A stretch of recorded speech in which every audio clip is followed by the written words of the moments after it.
What about the fact they say TikTok is stealing your data? Who cares about my data? Oh no, China knows I like thick Latinas.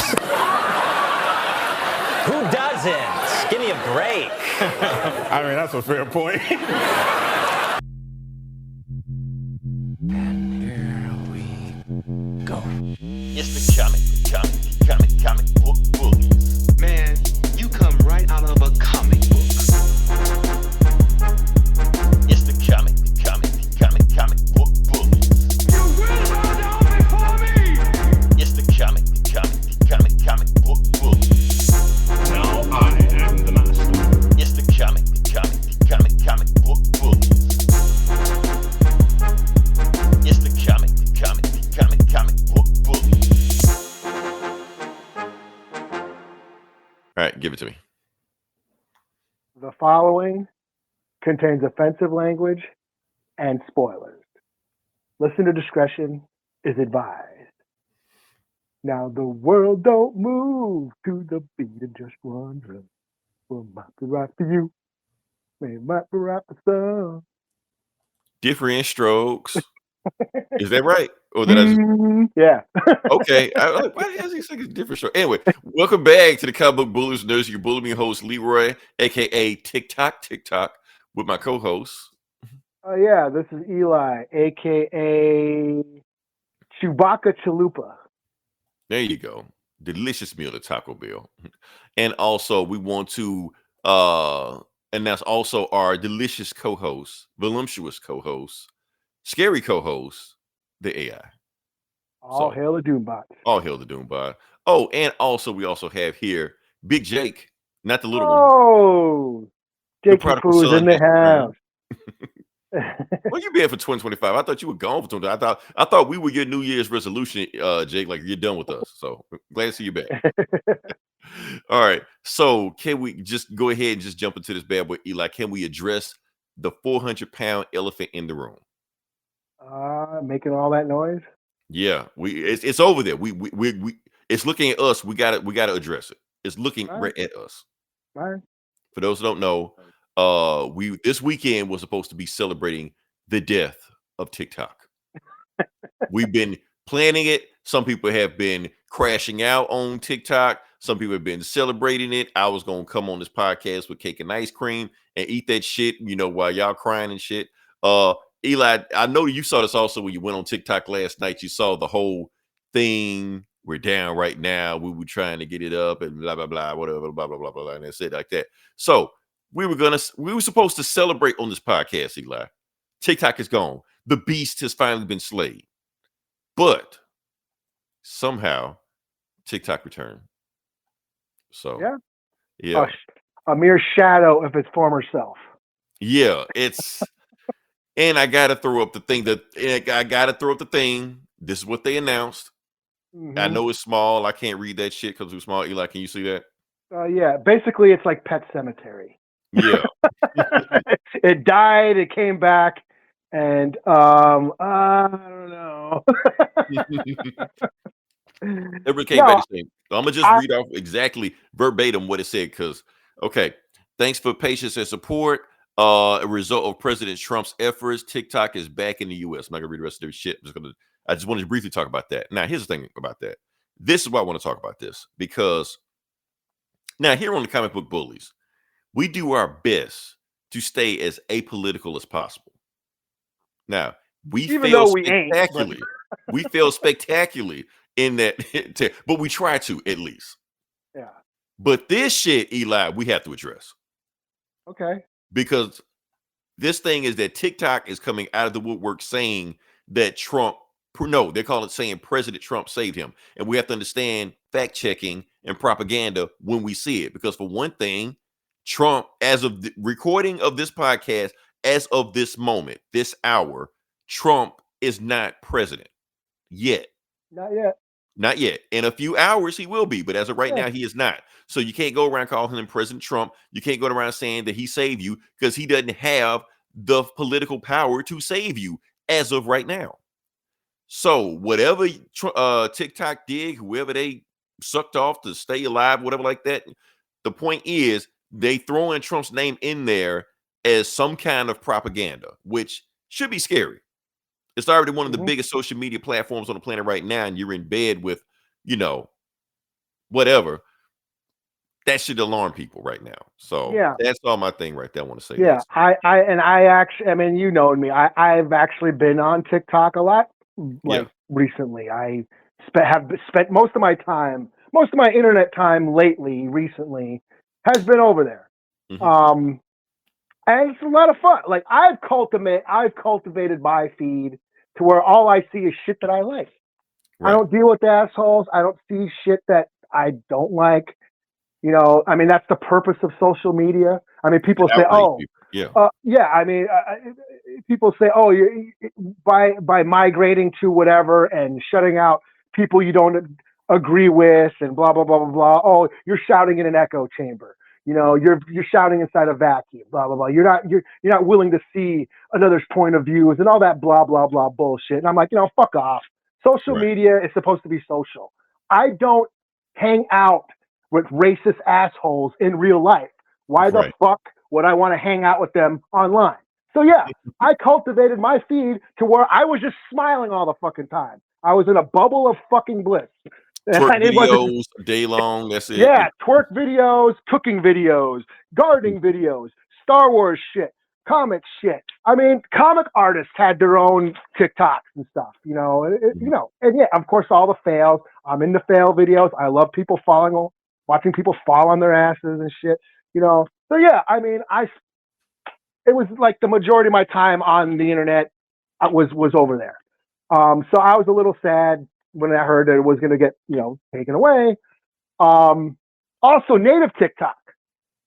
All the native creators that are on TikTok, that I've seen, like, indigenous people are hardly in the media at all, but they were thriving on TikTok. So from all over the place, I was, seeing people from all tribes that I didn't even heard of from all over the country over there on TikTok. So, like I said, I had a good time over there lately. So yeah, I was a little sad to hear it go, and then I'm a little fishy now that it's back. Right. Yeah, like it's So, back. What was the cost? yeah, it's probably bought. They're saying, oh yeah, the U.S. will probably buy it, but then they're going to put all the ads and all that shit Mhm. and the algorithm and all that stuff. I don't know. Depending, I don't know if my settings will still work. Like, I don't want to be watching a video and then a fucking commercial pops up in the middle of the video. And do it at the end of it. I don't care, but don't. Mr. Guy. Yeah. Yeah. Yeah. I No, see videos. Eli won't be twerking on TikTok. I hope not. I don't know. I don't follow Eli on TikTok, so I don't know what he's doing on there. But I hope that's And not like it. I said, y'all got to pay for that shit. I keep Right. telling you. Y'all keep It ain't on free. pick shit. No, then you got to subscribe. Yep. It ain't free. Right.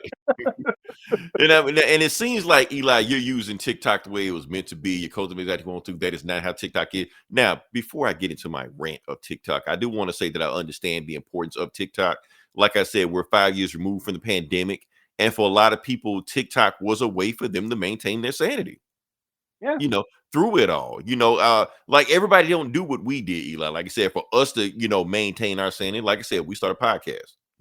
Women always just like, why do men always start a podcast? Why don't you take your ass to therapy? The fuck we need therapy before we have a podcast? Yeah, We're good. you're my therapist, Leroy. Right. So we don't need that shit. For free. Exactly. So my thing is this, but I get it. Other people use TikTok and going through this and mind them and their brain stuff like that, and it's cool like that. But like I said, Eli, I've told you this period of times that I hate it. Well, maybe I haven't. I have an issue with TikTok. It's something about TikTok that just I don't like. I think it is the reason for the downfall of society we have right now. Well, yeah. I mean, people don't read, and I think it's because of short-term videos where you don't have to. Right. They And that's the thing, short-term videos. They give you your own opinion. So it's don't the think thing you is are. like, Critical thinking is dead. Yeah, I think our podcast, like, I think we would probably flourish pretty well over there if we got the clips down to like 30 seconds or a minute. Yeah. We have to get them down. But we talk too much shit. That's a lot of editing, and we're too lazy for that. Right. Well, no, that's okay. We thrive on Instagram. We're on Instagram if anybody want to check us out there. And I do share those clips down. They get pretty good hits. We might even do better on TikTok. People saying like Instagram's kind of dead right now because everybody's over in TikTok. So Yeah. I might, if it's to those same exact clips on TikTok, they might actually do a lot better than they're doing on Instagram. Yeah, if we what can else? get like 1 minute, one to 3 minute clips, I think we would probably do well on there. You know, Because I get did the make goal. me realize, I was like, if TikTok is dead, fuck TikTok. I'm done with TikTok. I'm gonna celebrate this shit. However, if TikTok survive, we might have to migrate over there. I don't want to. I don't want to fool with TikTok at all like that because, like I said, everything that I just said, downgrading society, I think is adding to it because, like you just said, is killing people's attention span. It's killing people's critical thinking. It's altering the way music and movies are produced. Movies and music are produced based on TikTok. Yeah, Like I think songs don't make songs to make songs anymore. They make songs to go 5-second viral things and whatever like that. so they can And dance then to it or have a TikTok dance. and TV shows, you got Wednesday dancing and bullshit like that. Why? Because they know it's gonna hit viral on TikTok. They gotta have that thing. And people will just hear a song just for that one viral clip and don't even know the rest of the song. Like if you play the other part of the song that's not the TikTok thing, they don't know what song you're playing. So it completely changed everything. So, and I don't like how it's changing things, but that's just me sound like an old head. I know. Yeah, and people are saying, oh, people are migrating to like Blue Sky or whatever. Like, no, they're not. They don't read. You got to read on Blue Sky. Nobody wants that. They want you to read it to them. People don't even watch movies without being on TikTok to explain the movie to them. Oh yeah, that's how short attention spans are nowadays. But a lot of people started businesses on TikTok, and I think that's what the people who made money and started businesses. They're going to be hurting if it does get banned. I know, like I said, there's this I think was it a 90-day extension, and then they're probably going to sort out who's going to end up buying it for America, and then of course things might change after that. But yeah, people are on there, and I think one of the things about TikTok is like people were like genuine. It felt like people were genuine on there. They weren't, yes, there were some who had the filters and shit, but for the most part, people were just sticking their phones in their faces and going live and then spouting shit. And, there was like a genuine honesty. I felt, a lot of the times people just being raw and real. Versus like every other social media platform where you're hiding behind a keyboard and then you might go against community standards and you got to change your words and censor yourself and you're not being honest in a way, So that was kind of refreshing about TikTok. But yeah, Jake said we'd get canceled on TikTok. I didn't post a lot. Yeah, I did a couple of challenges. I managed to get. Oh, so you do have some twerking videos on that end. No, sorry. If I did, I'd share the link and share where to subscribe, But there was one that I did where you had to you got like blind choose Marvel characters to create the most powerful Marvel character, Okay. And I got to number 2. I got the Living Tribunal. By combined, like you get like a bunch of characters like magic, intelligence, endurance, strength, like a different, and they would and different characters would pop up, and you'd have to choose. And in the end, I got I chose like the intellect of Reed Richards. I chose like Loki's magic, the Hulk strength, the speed of Silver Surfer, and out popped the Living Tribunal, number 2. Okay. I thought that was pretty cool. It was stupid shit like that. Yeah, it was time wasting, but like you said, it gave. That's what it's for. You're supposed to enjoy yourself on the internet. It's like and that's what we need to do again. Enjoy ourselves and quit. Stop bitching and finding things to be mad blaming about. each other for our misery and all that bullshit. Right. Everybody's a victim. Yeah, like fuck it, let's have fun.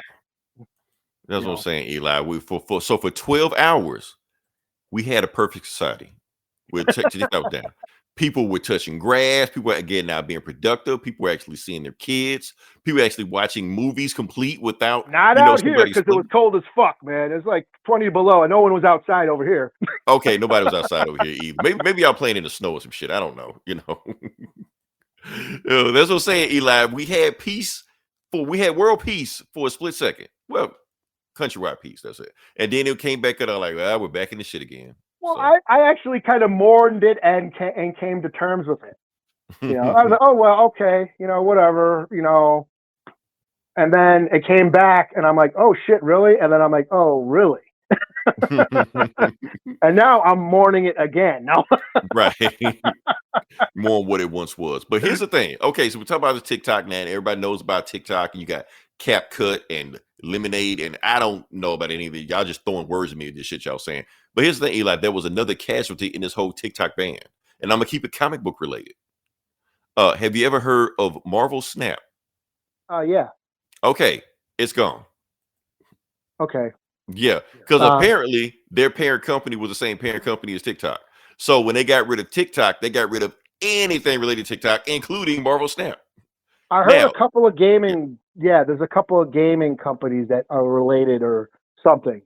Yeah, like I mean, because they're a tech company, so of course they're gonna have some games on this like that. World of Warcraft or something, I think, or another one, or StarCraft or something. So while they got rid of all those games, they got rid of Marvel Snap also, and everything else came back like CapCut, Lemonade, but Snap still gone. It has been snapped away. So maybe to come back, I'm pretty sure they'll legally find some shit to do, whatever like that. That's it. So yeah, like Friday the 13th, which is now gone. Right. Yeah, it's gonna be like that. So damn it, TikTok is back, man. We were so close, like we were so close to greatness. But yeah, well, you was. Y'all would have joined me in greatness. Y'all would have saw what I liked. See what I see. So anyway, we're gonna move to the next part of the podcast. And believe it or not, this was actually the happy part of the podcast. This is where we got to pay our due diligence. We're gonna talk about it. Eli, I'm gonna throw it to you because I'm assuming you know more about this than I am. We're gonna say rest in peace to David Lynch. Yeah. This ain't happy. What the fuck?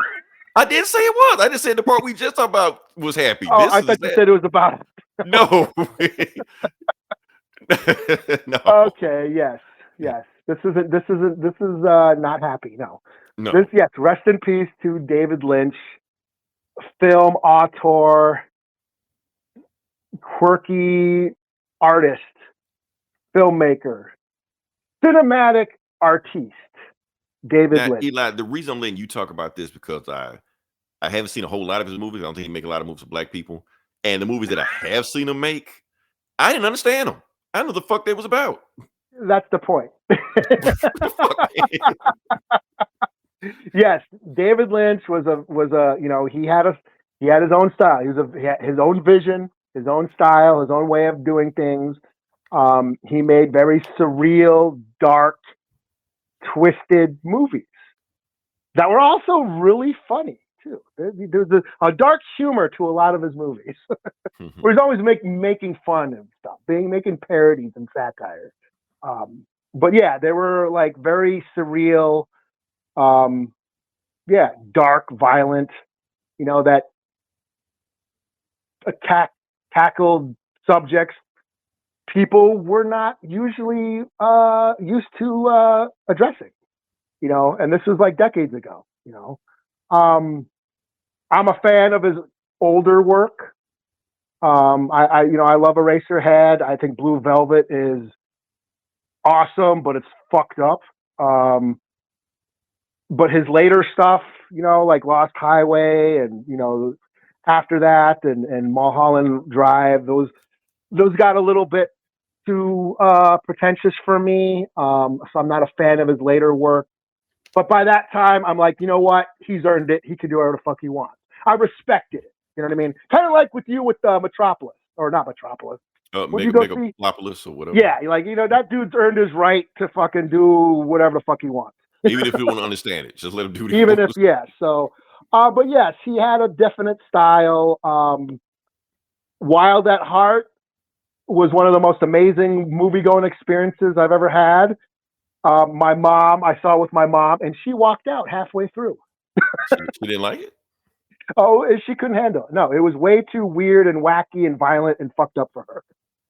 She walked out. I stayed and loved it. Because Power Mad was in it. Yes, local thrash band from the Twin Cities, Power Mad. Back in the late 80s, early 90s. Did you know they were in it when you saw it? Yes, I saw their show. I would see them play locally. Then they got signed to a big label and actually did something. You know, got touring and got on MTV. And their biggest claim to fame is they were in a David Lynch movie. So I was excited to see this movie just because Power Mad was going to be in it. I had no idea how fucked up the movie was going to be. But yeah, they were in it. Their song was heavily featured in the soundtrack.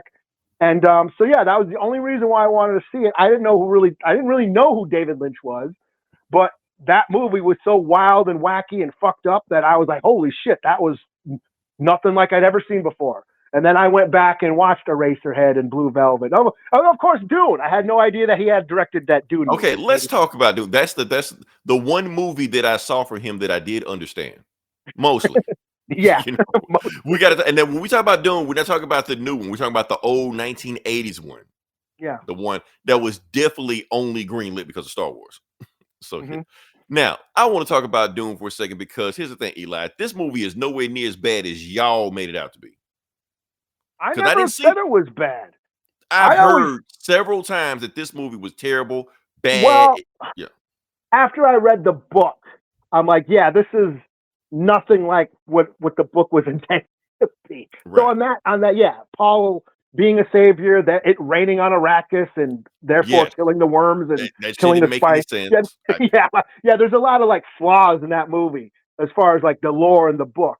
But I was always intrigued by the movie, even when I saw that movie as a little kid in the theater, and I didn't really quite understand it, but I was still like, that is weird, you know, and it always stayed with me, you know. I mean, I didn't watch it growing up. I just heard it was not Star Wars. So I was like, okay, I'm staying away from this shit. You know? So I didn't watch it till like, hell, last year, 2024. That's when I watched the movie. It was on HBO. Because I was like, you know, when part 2 came out and it was just sitting there, David Lynch, I'm like, oh, let me watch this crappy ass movie. Everybody says the worst movie of all time. Let me watch this shit. And I watched it. I was like, this ain't bad. Now I see the flaws. I see the flaws in there. It's like you said, weird shit. They completely misunderstood making the white savior. It's raining. They completely crammed 2 movies into one, you know. And so, yes, it has some flaws that I give you like that. But overall, like entertaining movie, the movie was entertaining. Yeah. You know, matter of fact, I'll even go a step further, Eli. There are some things that movie does better than new movies. Like Alia being in it? Well, that, and it's weird. It's not afraid to be weird. And that's what he's done. That was David Lynch. He embraced the weirdness. He embraced the oddness of things. And because I love the new Doom movies, but we both agree on them that sometimes they take themselves a little bit too seriously. Because we know they're Oscar bait. We know that. Yeah. So they can't have weird fish people in there and shit like that. Like the shit that, you know, for the book, like some shit in the book gets fucking weird. The dude becomes a fucking worm at the end of one of those books. Yeah. You know, his son. So yeah, exactly. So the movies are supposed to have some kind of weirdness in it. They can't take itself too seriously. David Lynch wasn't scared of that. He would give me that shit. Give me that weirdness. He would just portray. It took me years. It wasn't until I was an adult till I figured out, the navigators are basically folding space and sending the Atreides to Dune. Right. You know? And I watched that movie 100 times and didn't know what the fuck is going on in here. And until that's the navigator. They're taking the spice, they're smoking that blunt of spice, and they're expanding their minds and they're folding space, and that all those images are just the space trap. It's basically light speed or hyperspace in Star Wars, but David Lynch style. Right. And it's this long 5-minute weird sequence where you don't know what the fuck is going on. And then you got Sting just doing whatever the fuck he wants to in that movie. Yeah. There was some stuff in this movie, Eli. Yeah. Oh, what do we got? Didn't Star Wars come out before Dune? Okay. I'm gonna let you break it down, Eli. He's trolling, dude. Okay, all right. I should ignore it. Okay, I'm ignoring it. Okay, here's another comment. He said about Twin Peaks. I was never into Twin Peaks, but I did watch Fire Walk with Me. and I thought that was cool. And it basically explained who killed Laura Palmer. Spoilers, it was her dad. And but I never got into Twin Peaks because I was working. I mean, I was in high school when that show was on, so I didn't really get to see it. We didn't have TiVo or, it wasn't streaming anywhere back then, and I just missed it. But then I did see Fire Walk with Me. Thought that was cool. I actually had the soundtrack to Fire Walk with Me. Nice. But no, I love Blue Velvet. I thought that movie really drives home, takes a look at suburban America, that sort of 1950s Norman Rockwell, perfect ideological America, what they mean by making it great again. But underneath, there's this dark facade of corruption and fucked up shit where people are doing fucked up shit and weird kinks and shit. Kind of like why I like slasher movies. The comment that slasher movies have, that American small town suburbia is seems pretty on the outside, but it's actually got this dark foundation where all this weird, sinister shit is going on, this dark underbelly, and that's what Blue Velvet is, and I've watched that, and people have borrowed from David Lynch. He's been very influential for a lot of filmmakers. That movie, when I saw this TV Glow, that felt like a David Lynch movie, very dreamy, very surreal, but I could follow that as a story. Us. Okay, we're going to take it, Jordan Peele. When I was watching Us, I was like, damn, this dude's biting Blue Velvet or paying homage to, like Tarantino said, all the great artists steal. Yeah. And if you understand Jordan Peele's influences, it's very obvious. Yeah. Even in Get Out, it's very obvious. Yeah, he was taking shots right out of Blue Velvet. I mean, the first shot of Blue Velvet is red roses on a white picket fence under a blue sky. Red, white, and blue. America. Yeah. And there was a lot of that in Us. There was a lot of shots with red, white, and blue. That's why the movie is called Us. Yeah, United US. States. Yes. Yeah. Hands across America. Mind blown. Right. Mm-hmm. For those that didn't get it. So yeah, he was influential on a lot of filmmakers. And like I said, I wasn't a fan of his later stuff, but and then Elephant Man. That was enough. That was actually he got Oscar nominated. That's what got him his gave him his clout.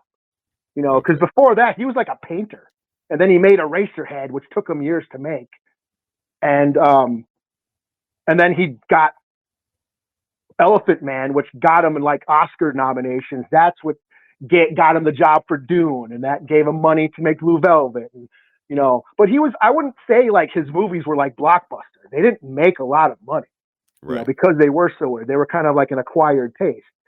But so in that sense, he always stayed true to his vision, true to himself. He kind of marched to his own drum beat and did his own thing, and people gave him respect for it. So yeah, good journey, kind sir, to David Lynch. Good journey to David Lynch. Okay, Eli, you're still up. Oh damn! Let me take a drink. All right, go ahead.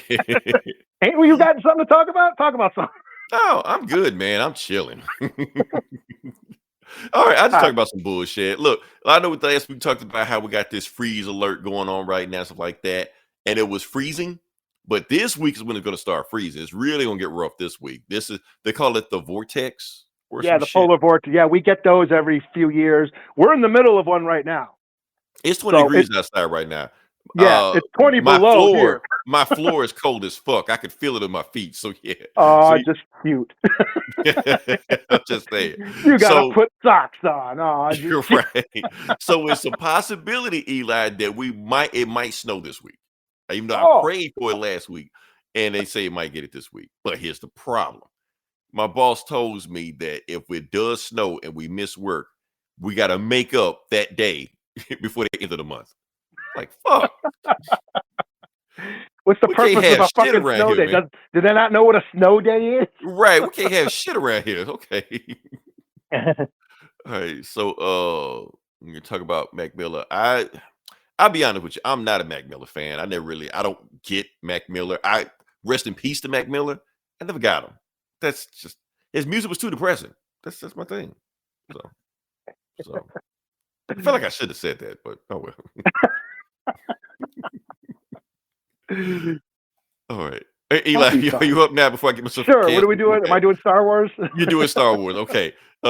We're doing Star Wars, Skeleton Crew. We're going to talk about that. It's finally wrapped up, and Eli's going to break it down for us. What we got here. So, boom. So you didn't binge it this week? Nah, I'll get to it eventually. Okay, yeah. Star Wars Skeleton Crew. I loved it. Okay. The finale happened this week. It stuck the landing. It was a lot of fun. It was Does the Goonies. it save Star Wars? No, Star Wars.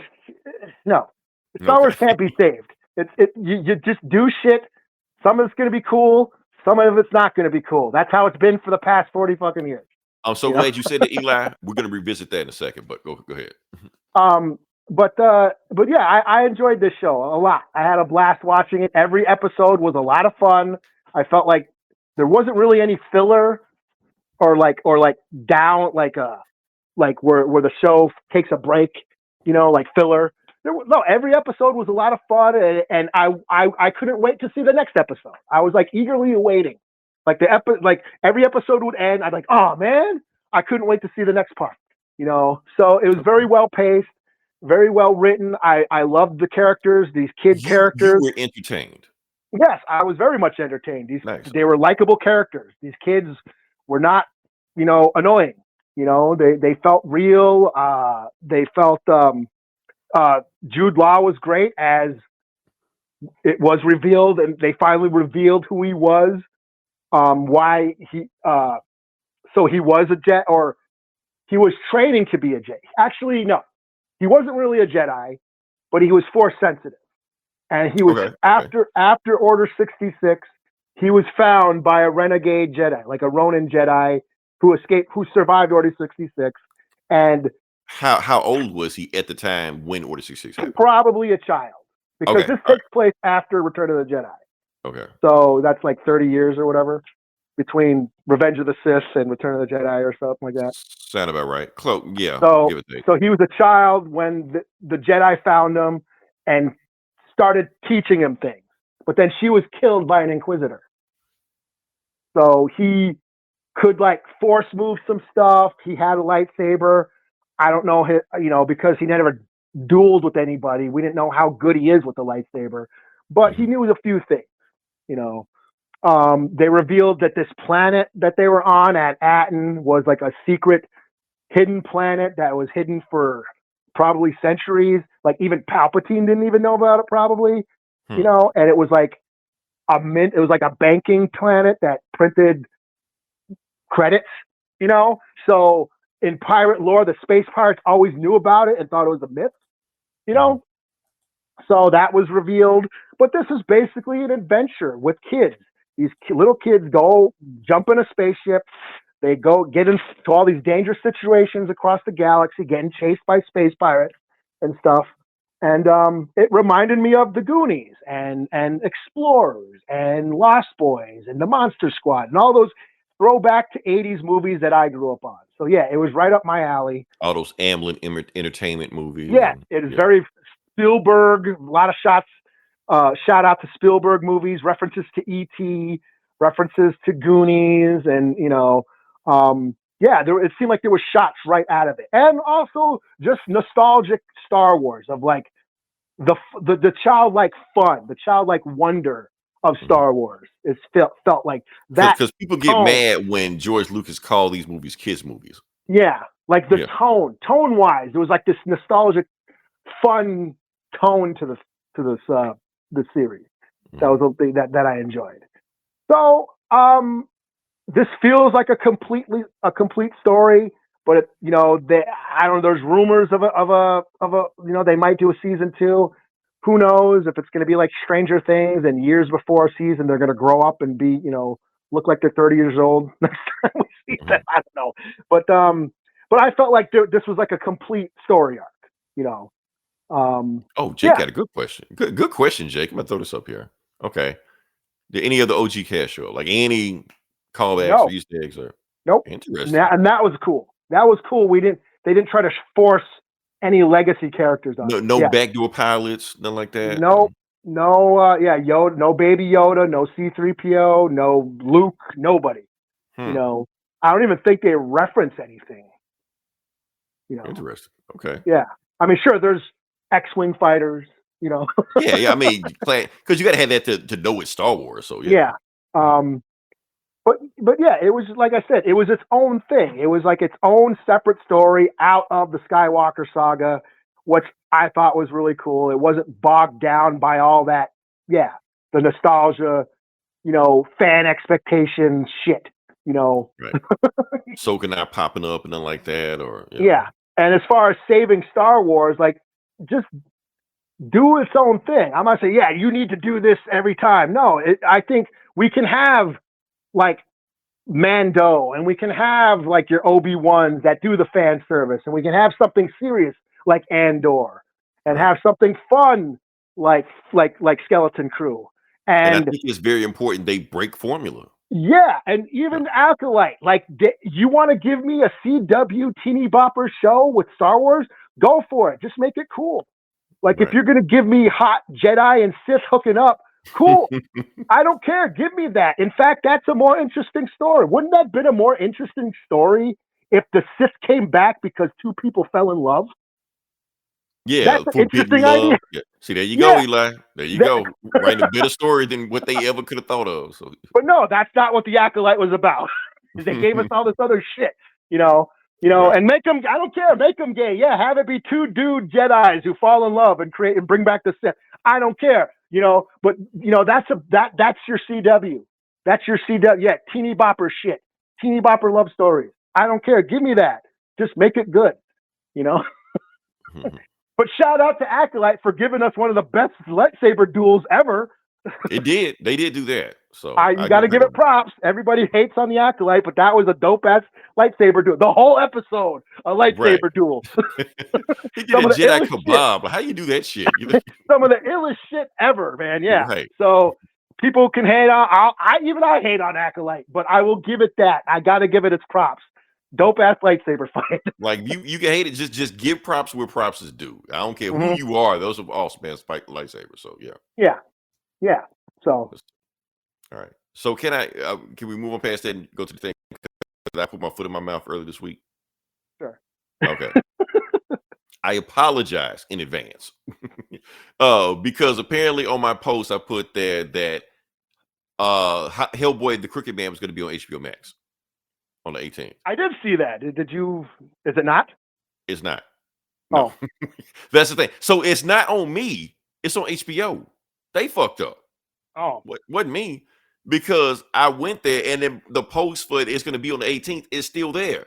But you go on HBO Max and you look for it, it ain't there. So HBO, why you lying? Why you tell us it's going to be here? It's not going to be there. Why you lying? Oh, you Why fucking you lying?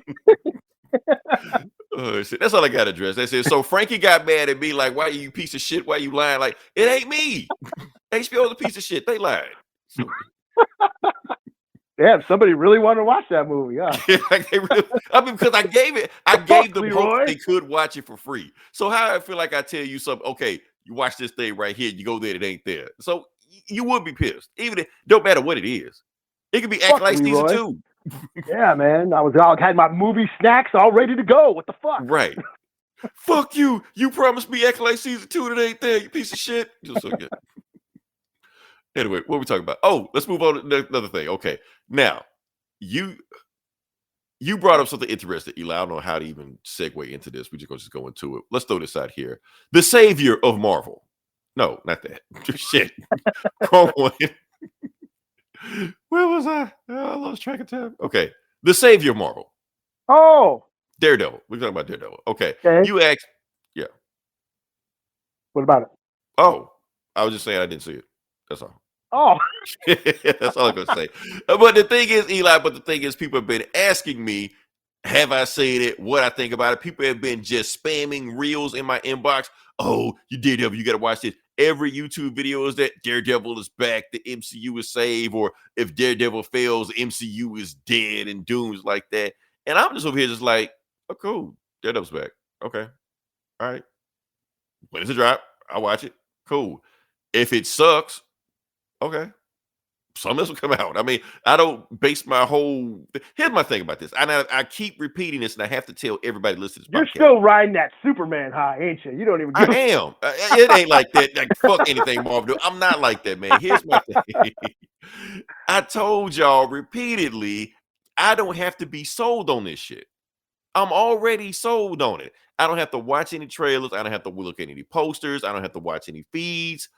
When it comes out, I watch it and I'm good. And I'll just adjust to it. If it's cool, I watch it. If it's not, it's not. Matter of fact, Eli, shocking or not, I was this close to unfollowing Marvel on social media this week. Oh. I'm gonna tell you, I know that sounds weird. But I'm gonna explain why. Because of this shit. Okay. Not because of the movie, but the point is, I'm already sold on the movie. I don't need any more anything of this movie. I don't need a poster. I don't need a meme. I don't need a GIF. I don't need a video. I don't need a trailer. I don't need nothing. I'm good. But Marvel won't stop spamming shit about this movie in my timeline, in my feed. Like, stop. I'm sold. You don't need me for this shit. Eli, I did not want to know that Falcon has Black Panther powers in this movie. But here we are. Yeah, here we are. I didn't need to know that shit. I didn't know that. I did, and I'm telling you because they told me that shit. Well, fuck this. Right. Like, let me watch the fucking movie, man. And I just like Daredevil, whatever happens to How Daredevil. the fuck cool. he get? What do you eat the fucking flower? What the fuck? I don't know, man. Shit. They just show some shit in there. Oh, see, now I gotta watch it now. You're right. Well, first you got to watch Eternals because it ties into you got the baby space god in the middle of the ocean and all that shit. Anyway, yeah. But that's the whole point. This is becoming work now. Yeah. But that's my whole point. Like, they don't have to keep flooding my feed with this shit. I know you going out of your way to send people on this movie because the projections look low on this shit like that. I'm the one tick you don't have to worry about. Yes, go get everybody. Go spam everybody else with that shit. Don't spam me. So I promise you, Eli, they got one more time to post some video of him fucking turning into, I don't know, War Machine or some shit. I'm unfollowing their ass until the movie stops. I'm going to complete blackout. So yeah. All right. What are we talking about? Well, it's just a few more weeks. But that Daredevil looks dope. I didn't see it. I imagine it did. I imagine it does. When it comes out, I will watch it. We're gonna review the fuck out that show. I promise you we will. But until then, I don't need to spoil myself on shit. Whoever shows up, shows up. I'm good. Well, then I won't tell you what run. It's not. It's. I know. Even though it says Born Again, it's not. No, I know it's not a Frank Miller run. I know that because it's some unfamiliar shit that I saw there. Because I read all the Frank Miller shit, and I know this ain't that. Yeah, there's characters from. Or something? No, it looks like maybe Charles Soule and. That's kind of recent though, isn't it? Sidarsky. When did Mayor Fisk? Was that Sidarsky? Oh, did I just spoil it? Did you know? No, I didn't. Well, I just told you Falcon's Black Panther, so fuck it. It's just that's what we're doing now. So, well, if you watch the trailer, well, if you watch the trailer, you know. But it's still like it still looks violent and brutal. Okay. You know, he's doing some ill ass shit, which makes me happy, which makes me excited. Okay. Because I was like, oh shit, is Daredevil gonna be Disney-fied? If like, you know, Eli is excited, that's all. I'm good. I don't need to hear nothing else. Yeah, because people are worried. Oh, Daredevil on She-Hulk. Oh no, Right. this is Daredevil in Hell's Kitchen, y'all. Yeah, so no walk of shame. Just in time for St. Patty's Day, y'all. Drink that green beer and watch Red. Oh, they closed down a local pub near me, Eli. I'm kind of sad about that. Okay. Jennifer Garner shows up. Shows up in the trailer for the. What? Did she? Okay, I he's must have missed that. Yeah, he I okay. The multiverse Electra. Right. Oh yeah, she did play Electra in the movies. I forgot. Okay. Anyway. Oh, speaking of Deadpool. And Deadpool. Speaking of, we gotta thank you, Jake. You just gave us a segue. All right. Because now we're gonna talk about Deadpool and Wolverine. Oh, that's okay, yeah. everybody's favorite movie of last year, Deadpool Wolverine, the event thing like that. You know, they had and this is very interesting, Eli. Did you watch the video that I sent you? No. Okay. This is some weird shit. Ain't weird, but it's kind of peculiar. The thing is, okay, Deadpool Wolverine, we kept talking about how the jokes that how some of the jokes might get them in trouble or get them canceled, shit like that. They found a joke that might get them in some real hot water. And it ain't the joke you think they did. So it's the joke about Nice Pool. Okay. Everybody's favorite, whatever. Okay. So apparently, Nice Pool was making fun of this guy. And who's that? Okay, so this guy, we're going deep. This guy was in a movie with Blake Lively, you know, Ryan Reynolds' wife. Okay. This Ends With Us or You or some shit like that. Okay. So they did a movie, and apparently I didn't see the movie. I don't know. All I know is that behind the scenes of the movie, shit went left. Okay. So left that he is suing Blake Lively right now. Okay. Yeah, so they really got into it, and apparently, you see the man bun and shit like that, and how he acts, he's nice, but really kind of like an asshole behind the scene. Apparently, he's saying that Nice Pool was basically making fun of him, and Ryan Reynolds was bullying him, making that guy. Now, what I didn't realize at the time, so I did see that what This Ends With You and Us, like when Blake Lively was filming that movie or promoting that movie, they were interviewing each other, and Ryan Reynolds just come out of nowhere and completely talk shit to this guy. Now I'm thinking that it's funny. You know, Ryan Reynolds, he's so hilarious, he's so funny and shit like that. Oh, he just busted on the scene and just harassed this guy, shit like that. I didn't know he was actively bullying this guy. He wasn't cool with that guy. He really hated that guy. Because he was fucking with his wife or some shit? Yeah, or some shit. So whatever the fuck was going on with that shit, the point was he was going out of his way to antagonize this guy, and we thought it was funny, but no, he's behind him like fucking with him. Like they not cool like that. You know, so now all this shit's coming out about him doing all these jokes and Nice Pool and shit, and they're saying like when because notice that Lady Deadpool was the one that shot him over and over and over again, and it's like shot him in a flower shop. And that was what's her face? That was his wife. That was his wife, right? And he shot him in front of a flower shop, and the whole movie was about a flower shop, and This Ends With You and shit like that. Every single joke in there was about him. Anytime Nice Pool showed up. Okay. So. And they're saying that because of that, it might get Disney in that lawsuit with Blake Lively also. Okay, so he's trying to sue Deadpool. Like, he's trying to sue them, or is he trying to sue, like, the Deadpool movie or whatever? Everybody. He's suing Blake Lively for the shit she did, Deadpool, Disney. Well, I don't know if he's going to make that, because that's probably protected by parody laws, so. That's true. It is parody. And it wasn't like he just said his name. So, yeah. So you can parody people all day long. Yeah. I mean, that's what South Park does, you know. Yeah, that's how they get away with all the bullshit they do. So, yeah. But if that is true, that's kind of fucked up, man. It's kind of putting Ryan Reynolds in a different light than what we do before. Make a movie just to troll somebody? Yes. So, I never expected him to do that. But anyway, can we move on past that? So. Sure, that kind of fucked up. That's all I'm saying. So yeah. All right. So now we're gonna move to the video game section, and Eli, you're gonna be proud of me. I'm about to give you some good news. You're gonna be like, well, look at Leroy, because in 2025, I just realized one of my most anticipated movies is a horror movie. No shit. Aww. Yeah. Look at him. He's all grown up. Check him. Yeah. Look at your baby boy. All right. So for those who don't know, we're talking about Until Dawn. Until Dawn is moving. I'll talk about it a second like that. Hold on. Let's see what we got here. James William Hood. What we got here? Let's see. I don't know if you can read that, Eli, but he wishes he had a lamp so he could see some. Oh, yep. Bullies After Dark. Okay. See, now you got to subscribe just for the comment. All right, what we talking about? Until Dawn. Now, we're even talking about Until Dawn because it is based on, shockingly, a Sony video game, PlayStation 4, but I think it was remade for either PC or PS5 or some bullshit like that. I never played the game, to be honest with you. I don't even have a PlayStation, to be honest with you. That's why it's kind of hard for me to play the game. But I just realized that it's on PC. I'm like, okay. But bad news at full price. So I'm not doing that. So I thought you were going to go deep into the lore. Oh, no, Eli. Let a sale go on. I'm going deep into the lore. When that movie comes out, We're going balls deep into Until Dawn. And then when I get it, I will stream it. Honestly, Eli, I might buy it full price. I don't know. Love y'all. We love you too. And thanks for listening. Yeah, like a play cousin, James Williams. All right, so that's all I got with that one. I feel like we got something else, Eli. I feel like we got something else. Oh, so you don't know what the game's about or the movie's about?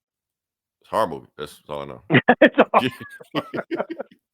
Well, I know the video game stars that girl from Heroes, the blonde cheerleader. Okay. The game, not the movie. Okay. So that's all I know. I watched the trailer. It seems to be like some sort of like horror Groundhog Day. Which is what they're saying is not what the game is based on. So they kind of saying that they pretty much just made their own shit and just slapped an IP on it. But what was it? Happy Death Day? That was kind of like that. Yeah. So this is basically that. Yeah. Like they keep getting killed and repeating or something. Yeah. Because the game, what I'm hearing, the game is not that. When you die, you're done. That's it. But some of those shots did look like, like a first person view of like shots of the, going around the dark hallways and shit like that. And like, okay, maybe it's. But the slasher, the killer, he does look he's actually did in the game. So yeah. Okay. Mm-hmm. Wait until this is a slasher game. Okay, yes. That's what I've been telling you. I'm vaguely remembering this. I never played it, but I'm vaguely remember people talking about it. Yeah. So it's like you got to make choices and shit. You make your own choice, slashes, cut your head off, and shit like that. So choose your own adventure. Yeah. It's that. Yeah. Okay. I felt like I had you, Eli, and then I lost you just like that. Like you were almost there. I mean, the trailer looked fine. I just never played the game. I didn't know what it was about. Eli, I'm going to live stream it. I will live stream it. I will let you know. I will tag you. You scream and everything. Oh, like help me! All this shit. Yeah. All right. Oh, you know what? Now we're gonna move in the comic section, Eli. Now we like in the bleed area because now we're gonna talk about that thing we didn't want to talk about. But we gotta talk about it. Okay. Okay. Boom. Diamond. I know nobody know what the fuck we're talking about. I just said Diamond like people know what we're talking about. Okay. We're about to get into some real nerd shit right here. Okay, so the distribution company behind Marvel and DC that's in the local comic book companies, Diamond Distribution, they've gone bankrupt. So yeah. Well, funny thing is they're going bankrupt because they no longer have Marvel and DC. Well, they lost DC in the pandemic. Yeah. Yeah. I think the pandemic really hurt everything. Yeah. But because Diamond Publishing was like the only comic book distributor. The only one, and that's what fucked them up. Because I don't know how many people listen to us during the pandemic, but Marvel and DC were still making comics, but because Diamond Distribution completely shut down during the pandemic, we had no comics to review. Yeah. We had to just make up bullshit at the time. Hey, review like video games for like an hour and shit. Retro reviews. We had to do retro reviews until Diamond Distribution got off their ass and distributed the comics that they were trying to make. And DC was like, fuck this, we're just going to go somewhere else. Yeah. So we don't have to go through these guys. And the problem is that, and I've got to get into it, Gomer, I love you. I know we have been getting into this back and forth for a damn near decade over these guys. I hate these guys. I hate these guys working TikTok. So, Eli, everything wrong with the comic book industry right now is because of Diamond Distribution. Everything. Diamond horror software is on the rise. Okay. Oh, I walked into that. I'm sorry. I walked into that. Can you stick it in the light socket? Right. I can't believe I walked into that. Anyway, let me get back to it. Okay. So I know a lot of people our age remember when comic books used to be in like Walmart, used to be in grocery stores, used to be in newsstands, used to be everywhere, stuff like that. And all of a sudden, just out the blue, boom, you didn't see that anymore.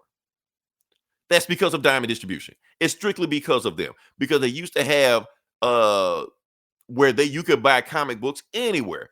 And then when Diamond Distribution had it where Marvel and DC had to go strictly through them to the local comic book stores, they had to remove them out of Walmart, remove them out of grocery stores, remove them out of newsstands like that. So now you only got a handful so it made a niche hobby even more niche than what it was before, where fast forward at what, 30, 40 years later, people don't even know comic books even exist anymore because they can't find them. Usually when we grew up, we just look at, hey, Batman got a new comic out, because you could see that shit at Kroger or some shit. Yeah, the grocery stores, the candy. Well, in New York, we call them candy stores. They were newsstands. Yeah. Yeah. But that's not a thing anymore because Diamond killed all that. Spin rack. They had a complete distribution deal with them where they took everything out, and you're going to get comic books at one spot. And if you didn't go there, you couldn't get them. Yeah. So I think that they should get rid of Diamond, move away from Diamond, find a way to get these comic books back into, even though I know print media is like really dying right now, but getting back on the magazine stands, getting back in newsstands, like that will help comics out. Remember when we were growing up, Eli, and X-Men was going 8 million copies, and Spider-Man was going 8 million copies and shit like that? Comics have never seen shit like that since then. Yeah. Because they're not for the masses. As a matter of fact, if you do this shit, then comics will be back in pop culture. Back when Superman died, that was on the news. Yeah. Regular ass news, that shit was on there. Now, Captain America died. What gives a fuck? Manga, man. Everything's manga, man. Everything's manga nowadays. Yeah. Or Scholastic. I mean, because I submitted a script to Scholastic. It didn't get picked, unfortunately. But they sell a lot of like comics for kids. Mm-hmm. Well, that's how Moon Girl and Devil Dinosaur lasted so long, because it got in there. Yeah, and it seems like the comics that we read, us old farts reading superhero shit, Right. They don't sell. I mean, but manga sell. Girls like manga. Boys like everybody likes manga. Everybody likes manga, but it seems the only people reading Marvel and DC are old farts like us. Right. I mean, occasionally, you have a big selling book like Transformers or like Absolute Batman and shit, but they're not pulling manga numbers. Right. Yeah. So because when that dropped, everybody reading that shit. Everybody's talking about it. They have large groups talking about that stuff. Kids are talking about that stuff. You're right. Like, Eli, how many comic book groups are we in? Mm-hmm. Everybody in there is our age. Yeah. Why there's no teenagers and no shit talking about this shit? Yeah, why? Because we're all a bunch of old fart assholes. That shit sucks. Are you stupid? I don't like that stuff you like. That's what it. That's why. Like, fuck it. I'm gonna go read Captain Underpants, asshole. Fuck you. Right. Oh, we hit motherfucker Superman. I'm glad he died. Fuck him. I'm fucking. Damn, Eli, now you hurt me, man. Demon Slayer, bitches. Fuck you. Oh shit! Like, they'll be on the movie side and video game side, but it's like comic books where you pick this shit up and read it. They not fucking with that. Yeah. So, and then they're wondering why their sales are so low. So because you're making it harder and harder for people to even find this shit. Even if people did want to read it, you're making it harder for people to find it. Yeah, and then the comic book stores are suffering. I mean, I'm sure the pandemic. Yeah, I'm sure Diamond suffered during the pandemic, and then which in turn made the comic stores suffer. Quite a few comic stores had to close down during the pandemic. I mean, yeah. And now that Marvel and DC are going, they don't go through Diamond anymore. Yeah, they basically lost a big chunk of their business, and so now they're filing for bankruptcy now. So I say good riddance. People buy. No, that's kind of what we're talking about. They don't. Yeah, that's why no one buys. Yeah, that's the whole thing we've been talking about. Yeah. So yeah, all right. So that being said, Eli, can we talk about comics? Sure. Okay. Comics that nobody reads, but also comics that nobody reads. That's why we're here for you to read this shit to you. So yeah. Yeah. All right. So Eli, I'm gonna let you go first. Let me see what you got first. What do I got? Aliens, Paradiso, number 2. Okay, let me see. Paradiso. Yeah. So this is Marvel's Alien title. One of Marvel's Alien titles. This is Paradiso. This is a new story arc. Basically, Paradiso is a planet, a like resort planet for criminals to chill out and unwind, and like a Vegas or whatever, and then some undercover cops come to the planet because there's some dirt going down. They're investigating. But then a shipment comes in, and the crew have all been infected by xenomorphs. Chest bursters burst out of some chests, eggs hatch, and now aliens are on the loose on the island. And that's essentially what's going on. Your standard alien tale, but what I really dug about this issue is one of the characters is Kane's daughter. Kane from the original Alien movie. Okay. The one 79. The one guy who got the egg, who got the first face hugger on. Him. The first time we saw a chest burster. That so dude. it's tying into the lore. Okay. Yeah, it's tying into the lore. Yeah, we're going deep into the mythology. It's his daughter. His daughter is one of the undercover cops, I believe. And then we go into a flashback of when she was little, and Weyland Yutani comes and tells his mom or her mom, saying, "Yes, your husband Kane died on the Nostromo. Blah blah blah blah blah. Here's his severance package. We're not paying any insurance and blah blah blah blah blah blah." Basically how they fucked him over. Yeah, they we're not liable for what happened on board. Therefore, you're not going to get any sort of settlement out of this. So basically, Weyland Yutani just being a shitty corporation. So I thought that was pretty cool. And I went and rewatched Romulus this week. I thought you were about to say Prometheus. No, fuck that. I didn't hate it as much as I did the first time seeing it. Okay. You were raging the first time you saw it. Yeah, I still think the ending sucks. Okay. And I still think I agree with you on that. Okay. And I still think all the stupid callbacks suck. But I still like the first, the first hour is awesome.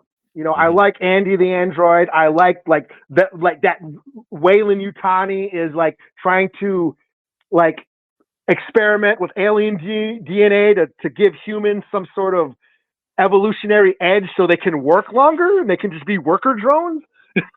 Yeah, that sounds like a regular company, but yeah. Yeah, I like that idea and shit. There's all these cool ideas. So yeah. But it's still I still think it really shits the bed the last 20 minutes, but but yeah. So it was cool to see that in this comic. Like I said, it's your standard alien story, but that piece of lore, that flashback was cool. And the art is awesome. This book's art is great. The gore is fucking great. There's lots of blood, lots of gore. They do relish in the bloodbath, so that's cool to see. So that's what it's got going for it. So I'll give it a 4 out of 5. They have not lost me yet. Fan-freaking-tastic. Okay. All right. So next book, first book I'm going to do, if I can get this thing to act right. What book am I going to do? What should I do? Let's do this. Wolvie? Yeah, let's do that one. The Wolvie winter thing. Winterland. Okay. All right. So those who know what we're talking about Ultimate Wolverine. Let's see if I can throw this picture up here. I don't know where I went to. Yeah. Ultimate Wolverine. So for those who don't know, like I said, we talking about the Ultimate Universe. You got the Ultimates, Ultimate Spider-Man, Ultimate Black Panther, Ultimate X-Men, also like that. But the X-Men aren't the X-Men. So what happened to the X-Men? This book kind of tells you, but not really. So yeah. Yeah. Isn't there an Ultimate X-Men? Is that the Peach Momoko? Yeah, but it's not the X-Men. It's X-Men, but not the X-Men you know. Yeah. It's like some Japanese, all the Japanese mutants and shit like that. So yeah. But this is Ultimate Wolverine. So we're gonna find out what, and I'm gonna tell you off the bat, Wolverine is the Winter Soldier. They don't even call him Wolverine, they just call him Winter Soldier in this. But he's still Logan. He's still Logan. I was Logan. I was thinking. We'll let you fucking. We'll talk about it. Good, review it. Yeah, hold on. Let's see here. Let's see. Hold on. What Hood say? Let's see. I can't read my. I need my glass. I also am. Is Square Wolverine okay? Oh, you don't like Cable? Cable, you got Cable's off. You're from the 90s. You if you love Cable, you're from the 90s. I just tell you that, friend. You're telling yourself. You're giving up your age. So yeah. There's Kid Cable now. Yeah, but he disappears every now and then. So yeah. He didn't stick like regular Cable did, but yeah. All right, so let's talk about Ultimate Wolverine. So the book starts off with, let's see, boom. All right, so they're flying over, I don't know where they're going. I think Canada or Europe or some shit like But that. they were like in Anyway, Russia or something. oh, Russia. So, well, even though Russia doesn't exist in the universe, Or whatever. Wherever wherever the Colossus fuck is they from. are, they're somewhere. They're going somewhere. It doesn't matter like that. You got Wolverine sitting there, and the soldiers there just saying all kind of stuff. I heard he was like Frankenstein. They pieced together different pieces of soldiers and put them together. And he doesn't talk. I don't know if he didn't have vocal cords or what. He doesn't say a word in this book the entire time. And then he hears them saying shit, and he just stands up and he's like, "Town." So he ain't 5'3" in this shit. So yeah. And he just looks at him, and they were like, "Don't kill me," because they've been talking shit about the whole. They weren't talking shit. They were just saying what they heard about him, And he just like unlooses, and then he looks out the window, and he just like, wait, he didn't have a shoe? No, he doesn't need one. And then come on, Eli, he stole it from Captain America, man. That's Captain America thing. Yeah, or Berserker. Remember that Keanu Reeves comic? No, I don't. I try not to.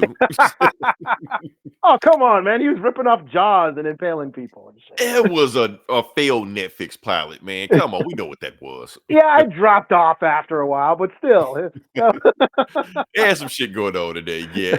And pretty much this is that. You're right, this is that. So yeah. But we've seen this so many times. And they get a flashback with, Wolverine, half his body being chopped up, and he's getting captured by they're not called they're not Confederacy. What do they call themselves? The conglomerate, the commission. Are you talking about the like Colossus's mutants or whatever? No, not just them. The whole thing. The makers, people, and shit. Oh, committee, shit, something like whatever that. the fuck you call it. Okay, yeah. So they fuck them up and put a gun in his head, blow his brains out, all shit like that. And the people see, hey, is that a missile? Is that debris? What is that? And it's Wolverine. Bam, crashed to the ground, and. Yeah, and they're like, look, what happened? He's already right behind him, and bam, chopping him up and shit like that, working his way on the inside of it. Got this cool panel right here. I can find out who drew this. There's some cool shots in here. So you got Mystique and Nightcrawler. They're in the church. He's still in the church right now. Mm-hmm. And they just like, Mystique's get ready for him, got the guns, and they see the claws going through it. And he's like, y'all get the hell out of here. They're coming for us, And, they get a flashback with the Rasputins and weapon Omega Red. He's just like I heard he heals, and he's like he might be jealous of him and stuff like that, and he's like, okay, we need to find something to do with this guy, and like, can we apply the metal to his skeleton and shit like that? But he's too feral, we can't sedate him, we can't do anything with him, he's too crazy, but he does have an instinct for survival, so we can find a way to weaponize him. He'll be the perfect weapon if we can find a way to do it. So and they were like, well, we have ways. We have telepaths. They can get in his head, wipe his memory. We can put whatever we want to in there. They're like, huh. Mm-hmm. So, and while he's sitting there, you see the X right there. It's subtle, but it's there, Then he's chopping through people. I didn't see where. Right there. I know. Oh, okay. All right. So he's chopping his way through a church, cracks his neck, getting ready for it,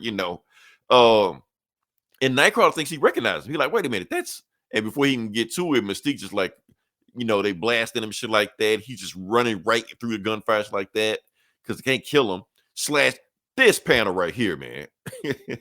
Through his neck, through his eye, stabbing through the gut, chopping that guy, broke that guy's neck, chopping that guy up. So you got some awesome Wolverine kills in this. Meanwhile, the whole time while Wolverine's just chopping up people in the church, Nightcrawler's praying.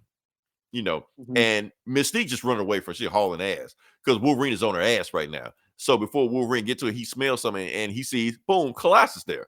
He was like, abort mission. These aren't the people we're looking for. Let's go ahead and get the hell out of here. But he starts sniffing, and Colossus goes, shit. Oh well, fuck it. And they start going at it. He got a minigun, blast him, he runs off, but he bounces off the wall. He fastball specials himself, chops up the gun, and slices Colossus' throat, and Colossus turns back into Mystique. It was Mystique the whole time. Shocker, For anybody that never read a comic book before, they would have been fooled by this, but yeah. All right, and then he's cleaning off the blood, with each other like that, like on a samurai movie, standing on top of bodies in a church, and then he sees the only person left is Nightcrawler, and Nightcrawler left, man, I know it's you.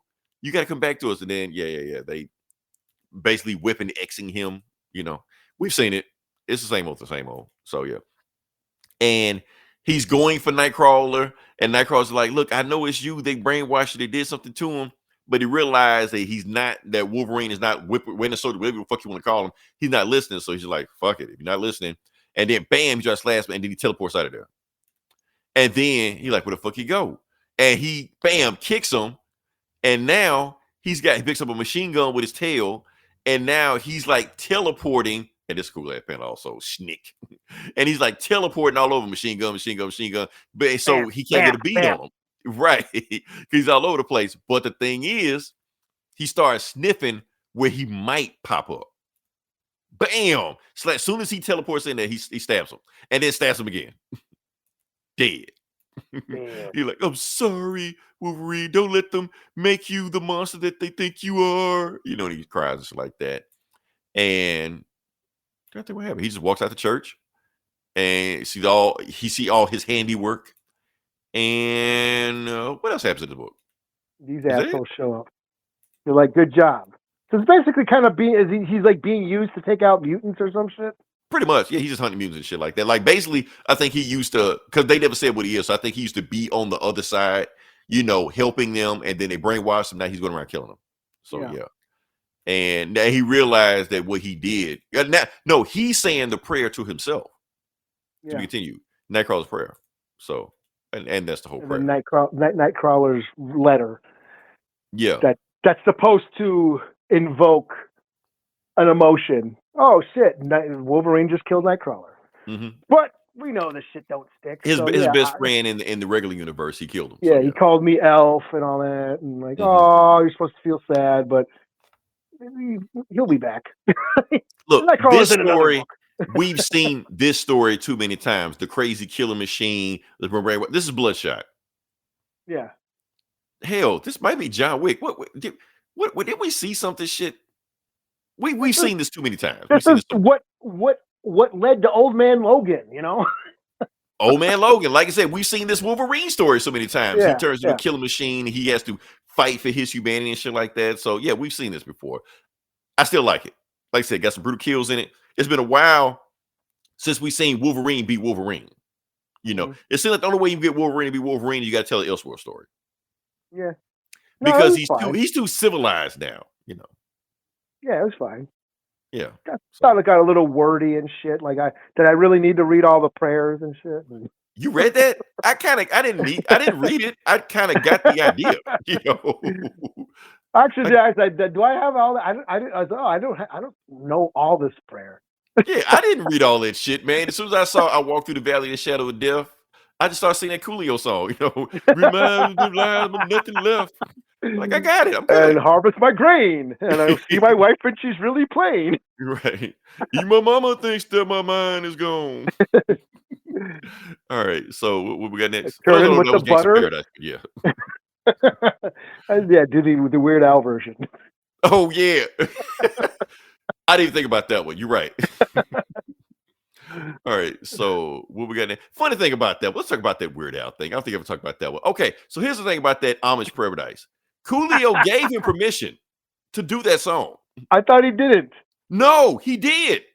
Weird Al always said that before he does any song, he calls the original artist, let him know what's going to go on. For the most part, most artists want him to do it. Coolio was cool with it at first until Weird Al's version became more popular than his. Oh, that's when he had a problem with it. No, Coolio was cool with it at first. So yeah, why we got off this? What we talking about Weird Al, man? We supposed to talk about Wolverine. Neither sounded like V for Vendetta. That was the plot for V for Vendetta, wasn't it? What? Killing machine goes, start killing up people and shit like that, I guess. V for Vendetta. No, I was like about that. That was all political and shit. People get thrown in jail for being gay, and fucking the guy was the 5th of November, and the fascist regime and shit. William Fox and shit. So yeah. Yeah. So something. All right. Anyway, you're up, Eli. Should I do G.I. Joe? Number 3? G.I. Joe. Might as well. So this is the Energon universe. This is IDW revamping G.I. Joe with Transformers, and they have crossed over. This is the Transformer book. Basically, Cobra and Destro have found Energon from the Transformers and are using it to develop weapons, laser weapons, and G.I. Joe is trying to stop them. They found where they did it. They found where Cobra is developing the weapons. They got attacked and escaped. Clutch kind of infiltrated the place, so he's kind of undercover, sneaking around Cobra, finding out what they're doing with all the weapons. And it turns out that they're trying to. They need so they mentioned Dr. Venom. He's another old character. And he made this like brain scanner that's supposed to control people's minds, but they're both after them. They're both after him, and they gotta like infiltrate him or go to Washington D.C. to get him. So they get there. Cobra's there trying to get this guy. G.I. Joe gets there. They finally get the Cobra or get the Dr. Venom dude. And yeah, kind of just fighting, So this is okay.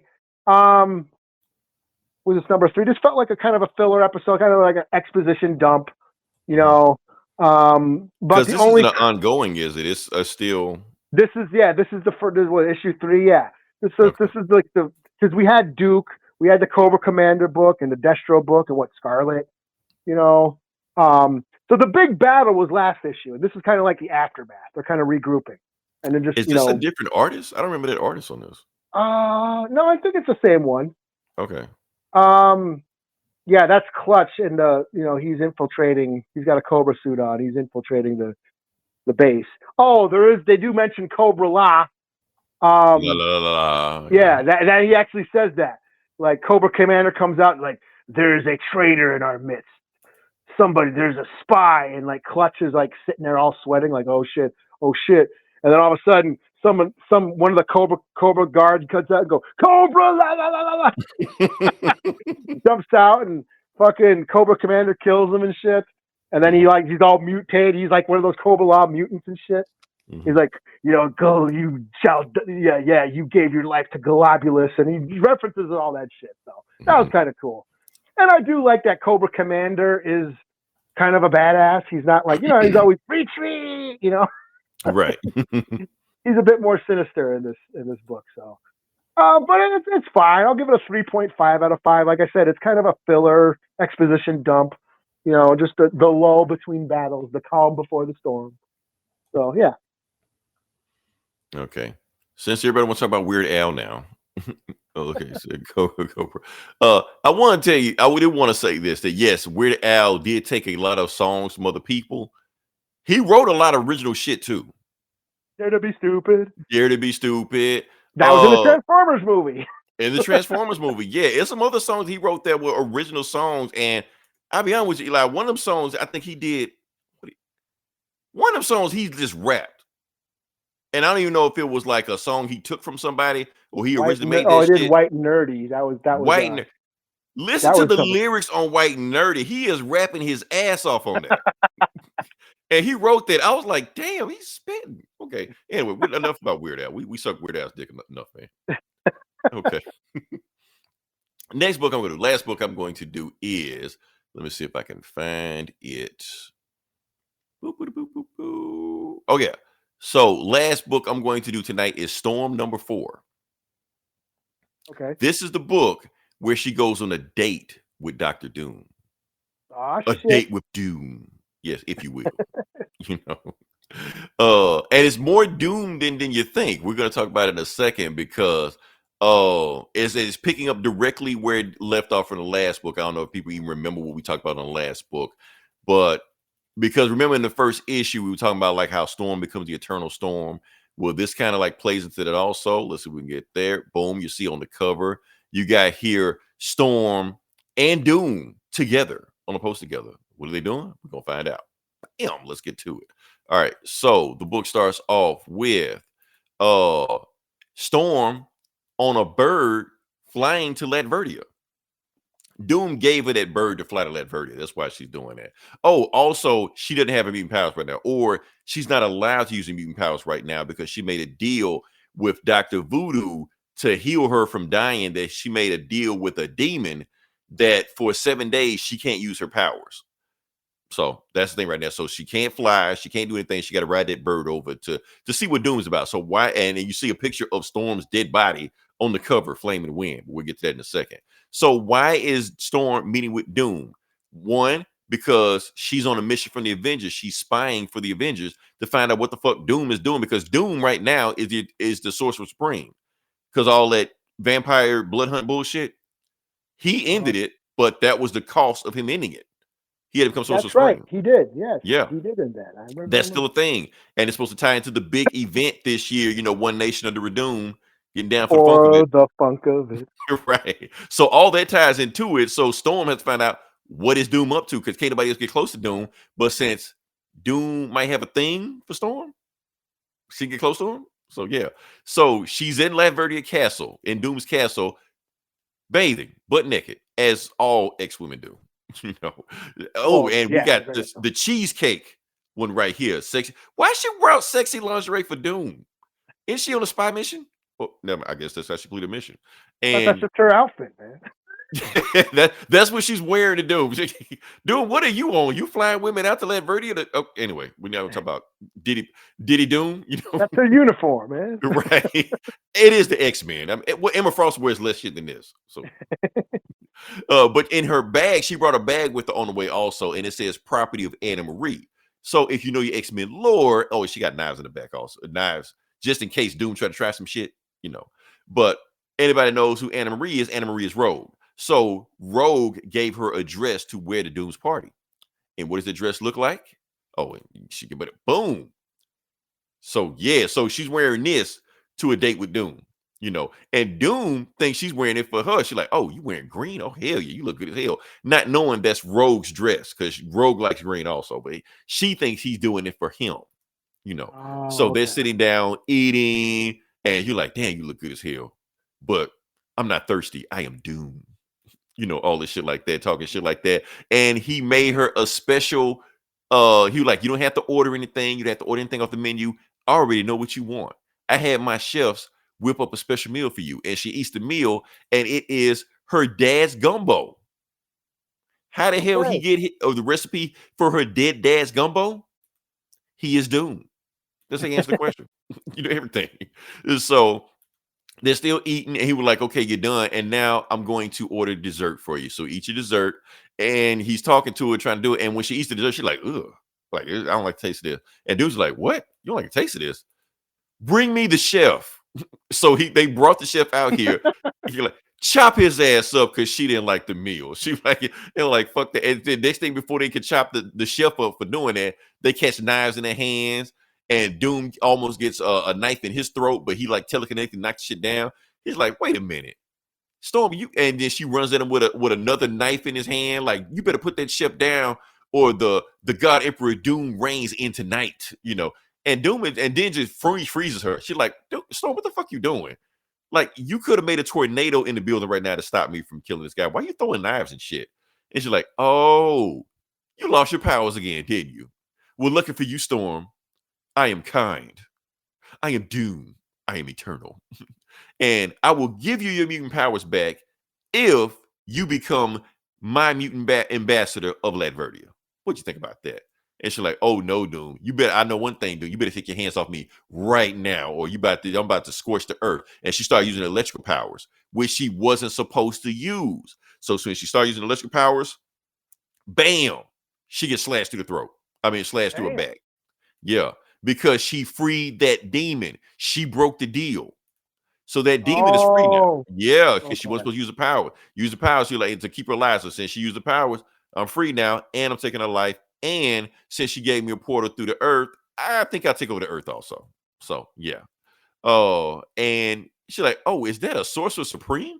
I haven't killed one of you guys in centuries. Let me see if y'all still taste the same. And meanwhile, they saying like Storm was dead before she hit the ground. fading out, and she is in heaven. And who does she see? Her dad, David Monroe. Now, for those that don't know Storm lore, Storm was not born in Africa. Storm was born in Harlem. Her dad is from Harlem. Okay. They moved to Africa when she was a baby. So she sees her dad talking to her dad like that, like, where's mom? Like, don't worry, mom will be here. And she basically talking to her dad, telling her, Dad, you should have seen all the stuff I did, all the friends I made in Westchester. I became queen of Wakanda. I took over Mars. Like, I've done all this amazing stuff. And her dad's like, yeah, I saw everything you did.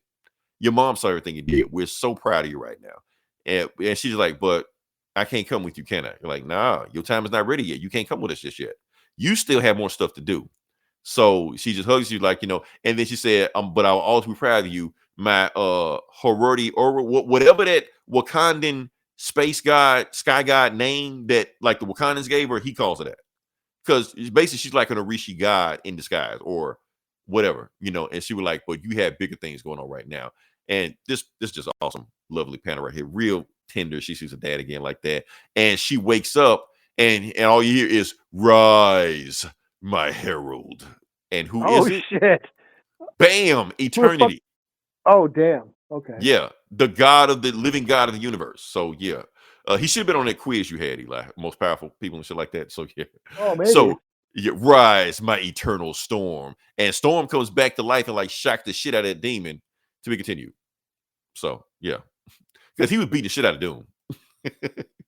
Yeah, so that's the book we're going right now. Like I said, I'm enjoying this book. They got some real high stakes going on in this Storm book going on right now. They got cosmic things right now. So like I said, she's another black superhero that's a herald of a cosmic god. That's starting to become a trope now, Eli. I don't know what that's the thing. Miles Morales was a spider god herald, some shit. So, yeah. But this is cool. So yeah, so I guess the next book, I think I saw like a quick scan of. I think Doom is going to train her how to use her god powers in the next book or some shit. Yeah. They have so many Mother Nature. They got Gaia. Mother Nature in Marvel Universe is Gaia, who's actually Thor's mother or Phoenix. Who was the mother in that book? I forgot. Eli. I thought Phoenix was Thor's mom or some shit. I think she's his midwife or some shit. Something. Phoenix got something to do with Thor. That's all I know. But yeah. Yeah. Weird shit. But yeah, I'm loving it right now. Doom is still trying to get in Storm's pants. So But wasn't Phoenix wasn't she a Starjammer or some shit? Or what the fuck is that shit? No, that was Carol Danvers. Oh, no, that was but not that Phoenix, another Phoenix. Okay. Yeah. She's not Asgardian. I don't whatever. I don't know that shit. No. She was an Avenger, but it's like Avengers BC, like the million years ago. Where did the Phoenix originate? It was from one of them X-Men space places. Shi'ar. Yeah, there you go. But in that book, they're saying she predates the Shi'ar. Okay. Yeah. Oh, it's Jason Aaron. This is like the Avengers 10 billion BC or whatever. Right. So even before the Shi'ar was the thing, she was already running around doing shit. Breath of fire into that. Yeah. So like I said, I'm loving this Storm book right now. Marvel is really going all out with this. And plus, there's supposed to be another book coming up where all the thunder gods from all of mythology, like Shango and stuff like that, they show up and like initiate Storm or some shit. All right. Because she's like the eternal goddess now or whatever. So Storm is embodiment of herald, air herald, if you will. I mean, that's basically what they're saying. That's why like the Wakandans worship her when she was Queen of Wakanda. So yeah. So I like it. So what you got? What's your score? It's strong, man. 4.5 out of 5, man. That was a tender scene with her dad. Like I know I flew through that shit, but they were like, oh damn, she ain't seen her dad since hell, she was a kid. Because them folks died and shit like that. So yeah. But yeah, that's what I got. So what do you have any more books? You got one more book. Yeah, I got The Moon is Following Us, number 5. Okay. This is Daniel Warren Johnson, right? Daniel Warren Johnson Yeah. writing it, and art by him and Riley Rossimo, and of course, colors by Mike Spicer, his homie. So this is another one of Daniel Warren Johnson's creator-owned stories. It's about a couple, the parents, are trying to save their little girl who's in some sort of mysterious coma she can't wake up from. It turns out that she's living in some sort of dream world, and this dude comes along to say, "Hey, I can get inside your daughter's dreams, and that's where we can save her." So they basically have these like virtual reality sets on, and they go like the Matrix. They go inside her dream, and in her dream world, they band up with like her teddy bears and her little stuffed frog and all the childhood things that her their daughter was into. They're like her army, and they have to go free her from this like overlord dark castle. And so that's the premise of the story. It was revealed that the dark overlord was her grandmother, who had passed away like a year earlier, and her grandmother is keeping her hostage for some reason. So now they're battling. The parents are battling the grandma. And in this issue, they are betrayed. The mom and the dad are betrayed by their guide. Like, what's that guy's name? I forget his name. Brio or whatever. He's the guy who said, "Hey, I can help you save your daughter. We got to go inside her dream." It turns out he betrays them and says, "Yes, the only way to save your daughter is by keeping her here." And they're like, "What the fuck?" And then the big army, dark army comes, and big old battle, and they think they're about to die, and then all of a sudden, like these dark monster goth creatures come out and start saving them. Comes and saves them. It's like, "Hey, come with me if you want to live." And they're like, "Who the fuck are you?" And they're like, "Oh, we're your daughter's nightmares." And Oh, wow. Okay. to be continued. So I thought that this was going to be the last issue. No, this is a 10-issue series. Do you think they maybe have extended it? Maybe because of good sales? Because, books will do that sometimes. Yeah, maybe. I thought this was only supposed to be 5 issues. So I was like, really? Okay. Or maybe this is just the first arc, maybe? I don't know. Mm-hmm. But I was like pleasantly surprised that we're getting more of this. Because I'm a big Daniel Warren Johnson fan. If people who listen to this podcast know I love his work. And yeah, I'm digging this story. This has had another big twist. We had that big twist with the grandmother. Now we have this big betrayal. So there's, even as it's full of all this fantastical, wild ideas, Daniel Warren Johnson always grounds it in like human drama. This family drama is at the heart of the story. So yeah, this is another 4 out of 5. I'm stoked that this is still going. So yeah. Interesting. All right. Let me see. Okay, so Eli, you're supposed to remind me of something important. Oh, something important. Yeah. Okay, cool. I kind of remembered it myself, but yeah. Make sure I got this information right here in front of me. Okay. All right. So, here we go. I found it. And I just lost it just like that. I found it again. Okay, cool. All right. So I want to say rest in peace to Claiborne. Now, reason I'm saying this is because I know that name doesn't sound familiar, but however, I'm gonna throw this picture up here right here. This is the mother of famous comedian Kerwin Claiborne. So for those who don't know, a lot of people, I don't know how far his reach is, Eli. I don't know if you know anything like that, but he's a big thing right now. He actually got famous on TikTok. So comedian, he's a famous comedian on TikTok. Anything he drops goes viral. He tours all over the country and things like that. Large following. He probably got specials around things like that. I think he got like a YouTube special, whatever like that. Reason I'm saying that because on this podcast, I'm saying it for the first time. That's my cousin. Oh, so yeah. Reason I'm saying I never mentioned it before because there was no reason to mention me before, but since it did, I'll put that down. Now, the thing is, he's a lot younger than me, so you don't really play around with the young cousin and stuff like that. He little stuff like that. But I remember his mom. Mom was cool. He's a Claiborne. All the Claibornes are on my dad's mom's side. That's a very Mississippi thing to say, but that's how it is. So just want to say rest in peace to her. Rest in peace to his family, or hell, my family too, for that. So yeah. Good journey and condolences to you and your friends and family. Yeah. So I just had to mention that. That's all. What else we got here? Because I thought you were going to mention Neil Gaiman. Hell no. Matter of fact, a Nazi Boys came out this week. And I was like, Fuck no. that shit. Yeah. I'm not getting involved in that shit. No. Well, I hated him before it was cool. 'cause- Oh, you thought it was too pretentious. But here's the thing, Eli. What does this mean for Sandman season 2?